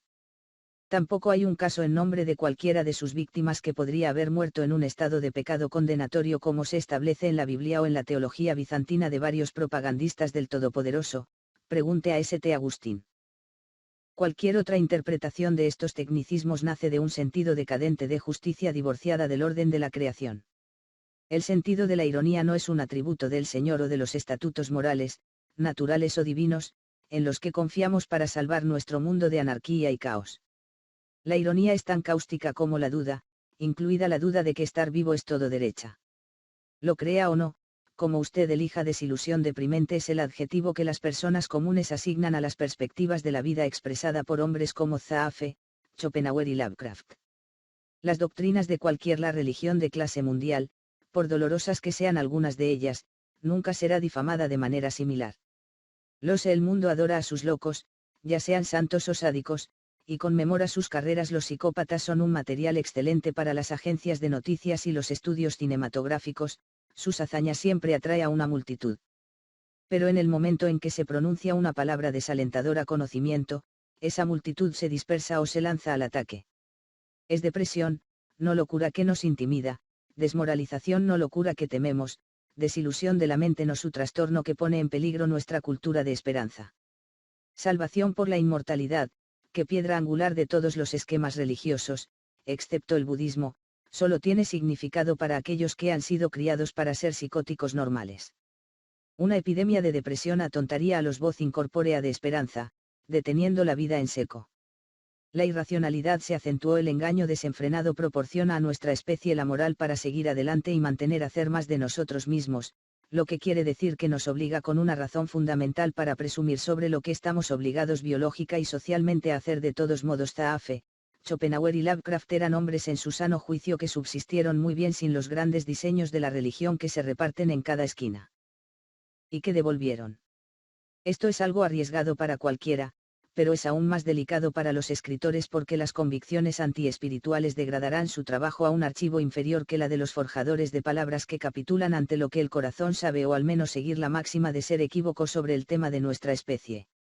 Lectores, y esto incluye incluso las cejas más altas, no quieren que se les diga que sus vidas surgieron por un. Página 29. 29 Contingencia evolutiva, y ese significado ni siquiera está en juego como un problema en existencia, al menos no contra un trasfondo cósmico y eterno.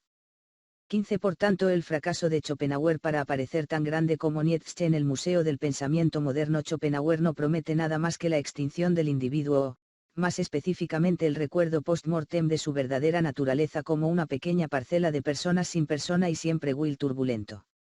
La voluntad no piensa y no puede morir. Soy solo una marioneta pensante del dejaré de pensar y dejaré de pensar cuando mi cuerpo esté muerto. Nietzsche toma prestado de la religión y predica que, aunque no seremos entregados a la vida futura de su eclesiástico modelos, debemos estar dispuestos en espíritu a repetir esta vida una y otra vez hasta el más mínimo detalle por toda la eternidad. 16. Tan poco atractivo como la perspectiva de repetir nuestras vidas, aunque sea una vez. A algunos de nosotros nos parece que no somos nosotros los que hacemos la reputación de un escritor. Este es el competencia de los creadores de tendencias filosóficas entre nosotros, que finalmente descubrieron Nietzsche para ser el enigma más fascinante de la historia de la mente.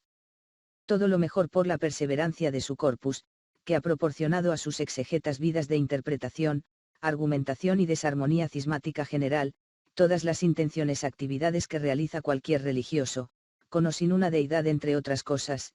Nietzsche tiene una reputación legendaria como un emprendedor para el personal y supervivencia de toda la especie, haciendo una excepción para los débiles y antivida a quienes un fuerte la sociedad debe deshacerse. Al igual que con otras erupciones aisladas de este todo afirmativo, todo amoroso filósofo, el aborrecimiento de Nietzsche por los débiles y los que niegan la vida es deliciosamente sus intérpretes para reconciliarse dentro de la totalidad de sus obras. Algunos pueden hacerlo para su satisfacción y algunos no. Los pensadores grandes y no tan grandes tienen sus propios conflictos, pero Nietzsche es el nudo más difícil de desatar de la filosofía, que ha funcionado a las mil maravillas por su fama.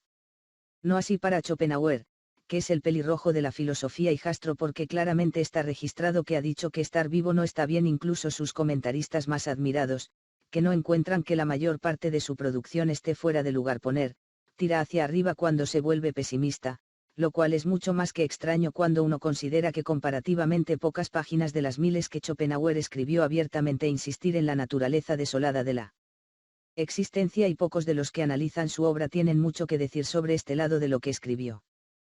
En el estudio seminal del idioma inglés de Patrick Gardiner Schopenhauer, 1963, el término pesimismo no aparece en el índice ni está sujeto de discusión en el libro mismo. Y, sin embargo, su stock es bastante bajo en comparación con otros importantes pensadores, como es el de todos los filósofos que tienen inclinaciones manifiestas contra la vida. Eso sería ingenuo lamentar el hecho de que los escritores pesimistas no califiquen y puedan ser denunciado tanto en buena conciencia como en buena compañía. Este juicio hace que todo tipo sentido en un mundo de portadores de tarjetas o criptooptimistas. Una vez que entiendas eso, puede evitar sufrir desmesuradamente a manos de gente normal, una confederación de criaturas discutible pero insidiosa. En concierto, son más un fuerza de la naturaleza que un grupo de individuos que mantienen la conspiración mismas banalidades y consignas integral a la red del mundo normal de elementos esenciales empalagosos, propósito, patriotismo, hogar, cocinar, es la convicción de que todos somos, o tenemos como un órgano interno extra, un so llamado self, a menudo en mayúscula. Sin objeciones, todos comparten la misma convicción, incluso aquellos que, como el filósofo escocés del siglo XVIII David Hume, han hecho un. Página 30. Buen trabajo argumentando lógicamente en contra de la existencia de un yo. Pero la lógica no puede exorcizar ese yo que te devuelve la mirada en el espejo. Cuando la gente dice que no ha sido sintiendo su antiguo yo, nuestros pensamientos se dirigen a la psicología, no a la metafísica. Razonar o para sostener como artículo de fe que el yo es una ilusión puede ayudarnos a evitar lo peor, trampas del ego, pero la mitigación está a años luz de la liberación. Y como el alma, o ángeles, el yo es una pizarra en blanco en la que tanta gente ha escrito tantas cosas. Sin embargo, incluso si hay algo como un yo que vive de manera invisible dentro de nosotros, ¿quién es para decir, excepto cualquiera que quiera, que no se juegue de la misma manera que la materia visible y encerrándolo? ¿Por qué no debería todo yo venir con sus propias condiciones? Algunos creen que un gran yo envuelve a todos nuestros pequeños yo. ¿Pueden los pequeños yo tener yous más pequeños? ¿Puede un el yo grande tiene yous más grandes? Tanto arriba como abajo, como dice el dicho. Dicho eso, algunos de nosotros estamos más seguros que otros de nosotros mismos, ya sea que estén modelados de manera duradera en el uno mismo, fabricado o cortado para ser alterado como un traje de ropa. ¿Y cuántos de nosotros no queremos nada tan malo como para ser alguien, sin una creencia sincera en uno mismo, la persona? Nuestro mundo es caput. Eran un Dios personal fuera excluido del universo de todos, las personas aún retendrían su estado. De lo contrario, todo lo que sabemos sería inadmisible. ¿Por qué molestarse en tener éxito como individuos o progresar como sociedades una vez que nos hemos identificado malla entrecruzada de recuerdos, sensaciones e impulsos tartamudos? ¿Por qué estos los sucesos ocurren dentro del mismo saco de piel? Suponemos una duradera y continua personalidad, algo que debe ser exaltado o condenado, ya sea en masa o como unidades, algo que sirve como subestructura para la guerra, el romance y cualquier otro género de la actividad humana. En la jerarquía de nuestras ficciones más importantes, patria, Dios, familia, la persona está en la cima. No podemos corroborar la realidad de nosotros mismos más que la de nuestros dioses. Y todavía somos engañados para posar bajo una identidad falsa, ingresados en una agencia secreta que nos parece lo más real que está pasando. ¿Cómo ocurre esto? Hasta ahora, la mejor teoría que tener es que la persona es posible gracias a la conciencia, que divide una cabeza de otro y del mundo que lo rodea, dando a la criatura que lleva alrededor de esa cabeza el sentido de ser alguien, específicamente un ser humano. Ninguna criatura enjaulada en un zoológico sabe qué tipo de cosas es, y mucho menos apesta a ser superior a otro tipo de cosas, ya sean animales, vegetales o minerales. En cuanto a nosotros, los humanos apesta a nuestro sentido de ser especial. Durante milenios, aquellos aclamados como los más conscientes entre nosotros, los que necesitan el tipo más refinado de lavado de cerebro, hemos hecho investigaciones sobre lo que significa ser humano. Sus divagaciones dispares sobre esto: el sujeto mantiene nuestro cerebro zumbando mientras nuestros cuerpos van por el camino de sobrevivir, reproducirse y muriendo. Mientras tanto, la especulación continúa a buen ritmo sobre el tema de nuestra humanidad, nuestra nosotros mismos, nuestra personalidad. Cuando comienzas con una premisa imprudentemente infundada, solo la locura y la pesadilla pueden seguir, la materia prima de lo que nos fascina cuando presentado en forma de historias, biografías, chismes de celebridades, estudios clínicos y noticias informes. Aunque tanto Schopenhauer como Nietzsche se dirigieron solo a una audiencia de ateos, Schopenhauer se equivocó, desde el punto de vista de las relaciones públicas, al no acordar. Página 31. 31 seres: cualquier estado especial entre el mundo de las cosas orgánicas e inorgánicas o camiones en un significado exagerado para nuestra existencia. Contra Schopenhauer, Nietzsche no solo tomó lecturas religiosas de la vida lo suficientemente en serio como para desaprobarlas en gran medida, pero era un infierno empeñado en reemplazarlos con un esquema más amplio de valores orientados a objetivos y un sentido de propósito que, en general, incluso los no creyentes parecen tener sed de algún proyecto grandilocuente en el que personas, a quienes él también tomaba en serio, podrían perderse, o encontrarse. Clave para el éxito popular de Nietzsche entre el pueblo ateo amoralista es su misticismo materialista, un juego de la mente que convierte el sinsentido del mundo en algo significativo y transforma el destino en libertad ante nuestros ojos. En cuanto al verdaderamente fatalista de Schopenhauer, títeres, en el que un fenómeno incognoscible, la voluntad, mueve todos los hilos, que había ir. Si nadie más que Schopenhauer ha concebido la voluntad como un fenómeno real, uno que tiene tanto a su favor como cualquier dios, que no dice mucho, todavía tiene la poder ser deprimente, ya que reduce a las personas a máscaras. Pero Nietzsche necesitaba personas no máscaras, por su filosofía. Específicamente, el amor nietzscheano por el destino, amor fati, funciona solo en la medida en que una persona, un yo, sea lo suficientemente real como para darle un significado a este amor, no algo irreal, no una nada consciente de sí misma, no nada cuyas órdenes provienen de algún lugar detrás y más allá. En confederación con aquellos a quienes él creía tener superado en la carrera hacia un destino indefinido, Nietzsche hizo lo que pudo para mantener el desfile humano caminando hacia donde quiera. Pensamos, luego moriremos, entonces será mejor que aprendamos a amar la muerte, así como cualquier otra cosa terrible y cuestionable podemos pensar. A pesar de que tenía la claridad de mente para reconocer que los valores no crecen en los árboles ni se escriben en tablas de piedra, se engañó a sí mismo haciéndole creer que era posible crearlos, aunque no sabía cómo y que se crearía lo suficientemente tenaz como para demoler la fe que rechaza la vida del crucificado.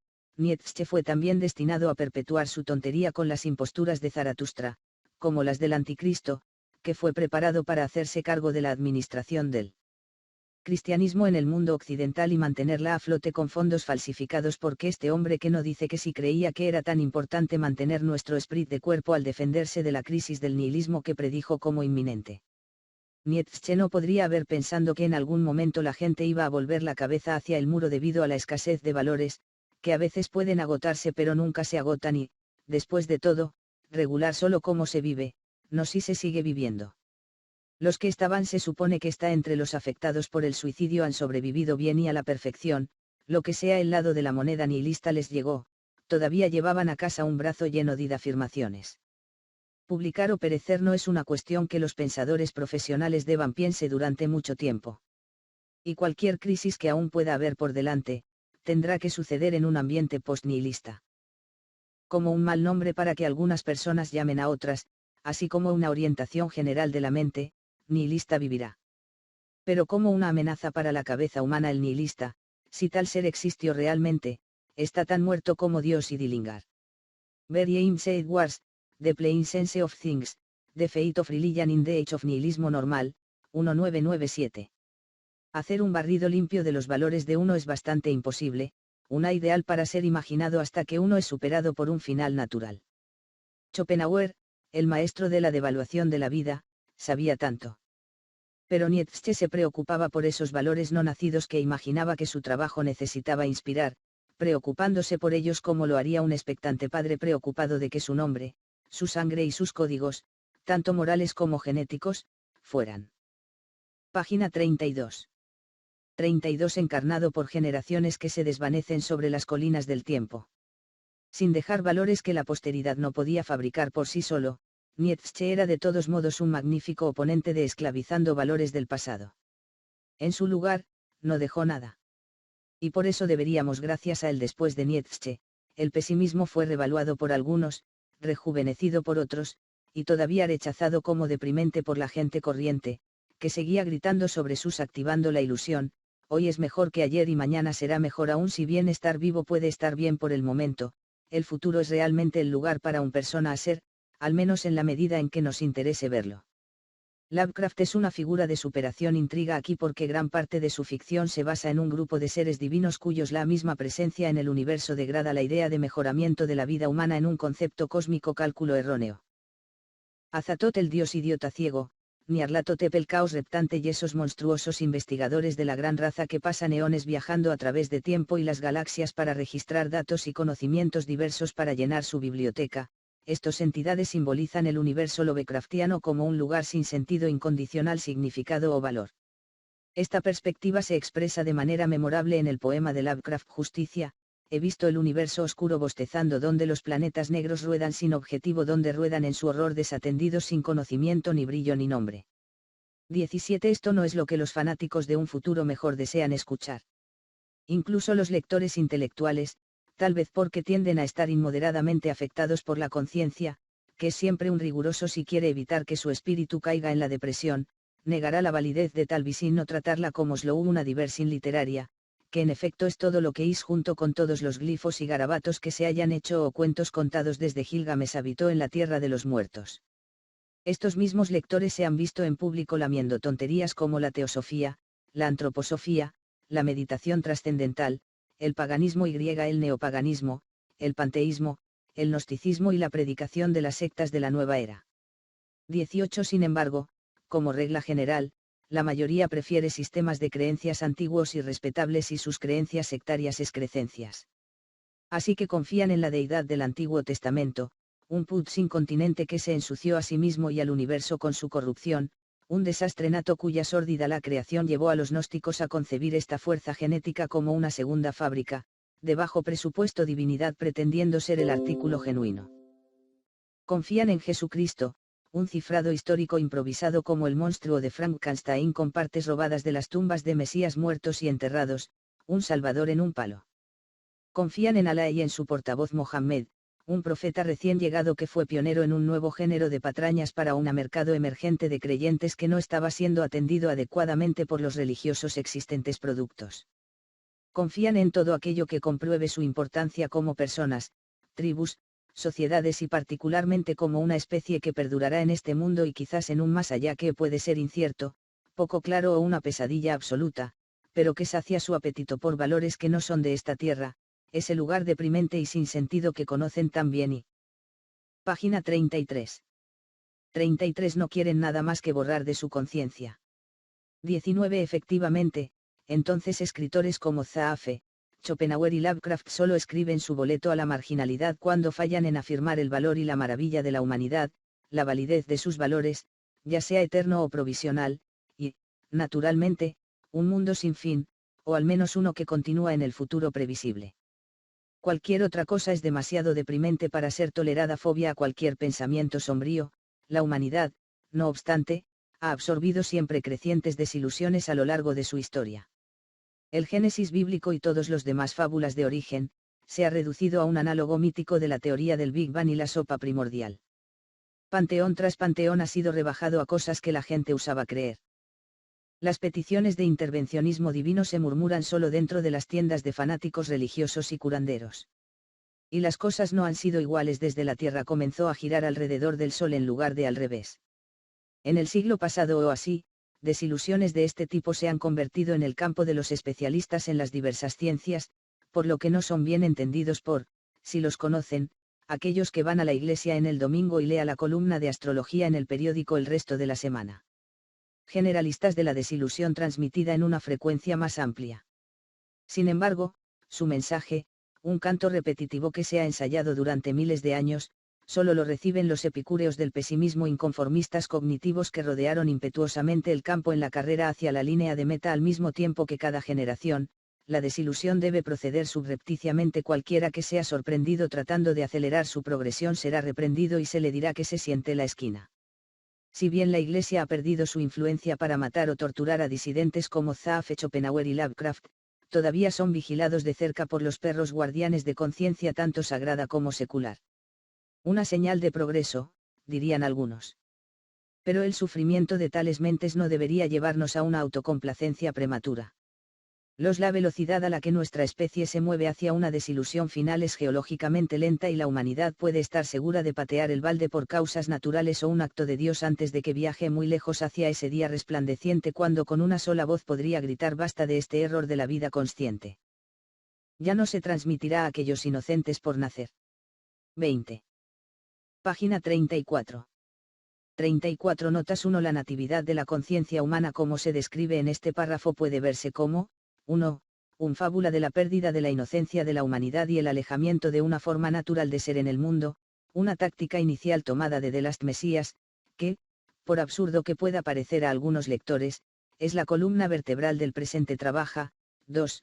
Un momento especulativo con un equilibrio en la neurociencia evolutiva. Aquellos familiarizados con The Ardinson Taking Knowledge 1961, deben notar que ella metáfora de la decapitación se toma prestada de este trabajo, pero no significa una endoso de la misma. 2.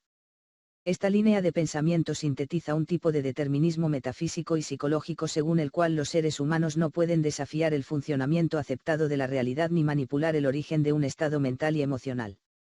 Naturalmente, todas las formas del determinismo corteja la incredulidad de la porción más considerable de pensadores y no pensadores por igual. Cualquiera que se suscriba a uno o más de los argumentos a favor de una absoluta o el libre albedrío calificado puede optar por ignorar este pasaje. La inutilidad de todo argumento ya se ha estipulado en el prefacio de este trabajo. Los argumentos en contra del libre albedrío son el más vilipendiado del pensamiento humano, mucho más que los argumentos contra la existencia de dioses. Incluso los principales ateos trazan la línea cada vez que alguien argumenta que, lógicamente hablando, no tenemos el control de nuestros pensamientos y comportamiento. Como materialistas, niegan que las leyes morales se han elaborado en un mundo que nuestros sentidos no perciben. Como contribuyente ciudadanos, todavía necesitan vivir en este. Y para rechazar la agencia moral y responsabilidad anularía todas las reglas autorizadas que hacen que el mundo funcione, si deficientemente. Sin la asunción de moralidad y responsabilidad, nadie podría ser retenido responsable de delitos contra la vida y la propiedad. En principio, es irracional traer ante un tribunal de justicia, un autómata con traje de piel cuyo comportamiento está desalineado con la maquinaria espasmódica en la que se supone que funciona. Pero no hacerlo sería destructivo del status quo sociopolítico, que debe ser preservado si la gente deben ser protegidos de hundirse en un fango de falta de fundamento. Noticia de última hora: cualquiera quienes deben recibir instrucción en moralidad no se beneficiarán de ella. Aquellos preocupados por la moralidad no es la que necesita preocuparse por la moralidad. Los que necesitan preocuparse por la moralidad son aquellos que nunca se preocuparán por moralidad. Pregúntele a cualquier sociópata, cuyo déficit de sentimiento de compañerismo sea compensado por otros con un sentido de responsabilidad moral hiperdesarrollado y malsano. El último grupo asumir la culpa de la que se libra a los implacables, culpándose a sí mismos por tragedias con las que no pueden conectarse legal o lógicamente. Uno es tan indefenso como el otro para ser cualquier cosa menos lo que son, moralmente hablando. Todos entre estos los grupos irán con el viento. A la mayoría no se les puede enseñar cómo sentirse comportamiento, solo aporreado o engatusado para hacer una cosa u otra. Recompensas y los castigos pueden ser efectivos, pero nunca puede haber una matemática de la moralidad. Cualquiera la química y la neurología están ahí o no.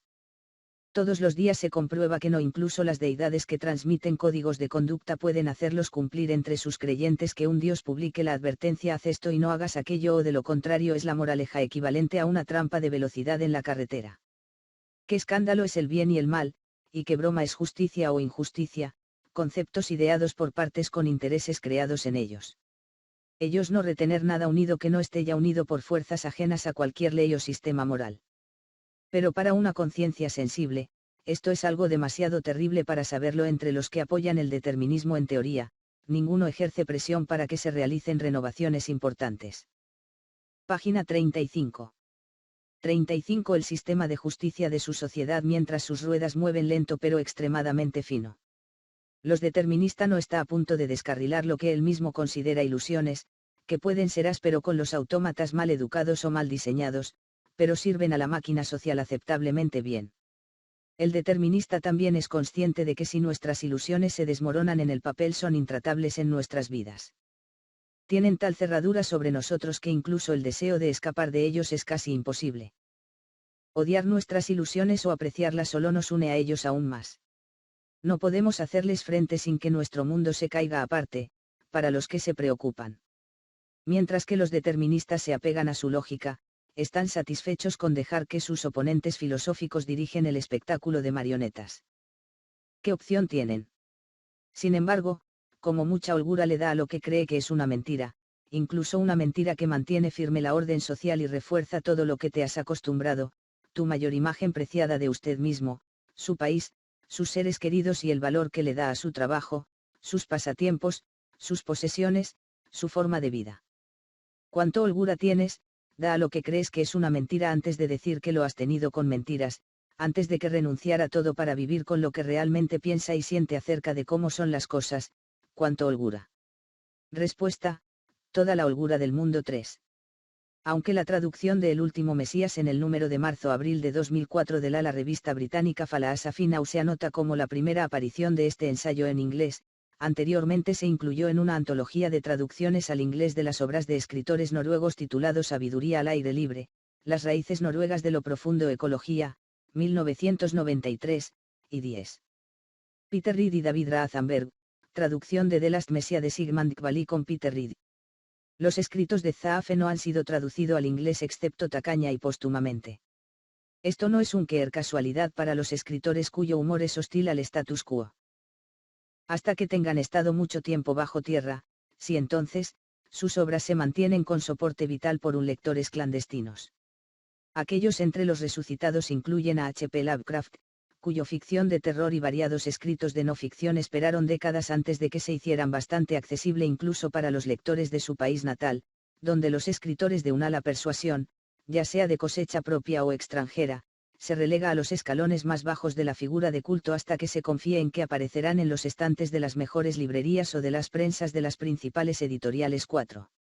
Si bien los filósofos y otros pensadores a menudo han deliberado sobre la naturaleza fabricada de nuestras vidas, ejemplo, P. L. Berger y T. Luckman, de Social Construction of Reality 1966, las audiencias masivas no suelen obsequiar con la importancia práctica de esta idea. Pero a veces lo son, aunque solo sea momentáneamente y engañosamente. En la película Network de 1976, el presentador de noticias, Howard Bale, cuenta la siguiente historia a sus espectadores: hoy es miércoles 24 de septiembre y esta es mi última transmisión. Ayer anuncié en este programa que iba a suicidarme en público, Sin duda un acto de locura bueno, te diré lo que pasó, me quedé sin tonterías. Todavía estoy en el aire. Yo realmente no conozco otra forma de decirlo que no sea que me quedé sin tonterías. La mierda es todo el razones que damos para vivir. Y si no podemos pensar en nuestras propias razones, siempre tener la mierda de Dios. No sabemos por qué estamos pasando por todo este dolor, inútil, humillación, decadencia, así que es mejor que haya alguien en algún lugar que lo sepa. Eso es Dios mierda. Y luego está la mierda del hombre noble, ese hombre es una criatura noble que puede ordenar su propio mundo, quien necesita a Dios bueno. Si hay alguien por ahí que pueda mirar alrededor de este matadero de mente de un mundo en el que vivimos y dime que el hombre es un noble criatura, créeme, ese hombre está lleno de tonterías. No tengo nada que hacerme. No tengo hijos. Y estuve casado durante 43 años de chillidos estridentes fraude. Así que no me queda ninguna mierda. Me quedé sin él, ya ves. Más adelante en la película.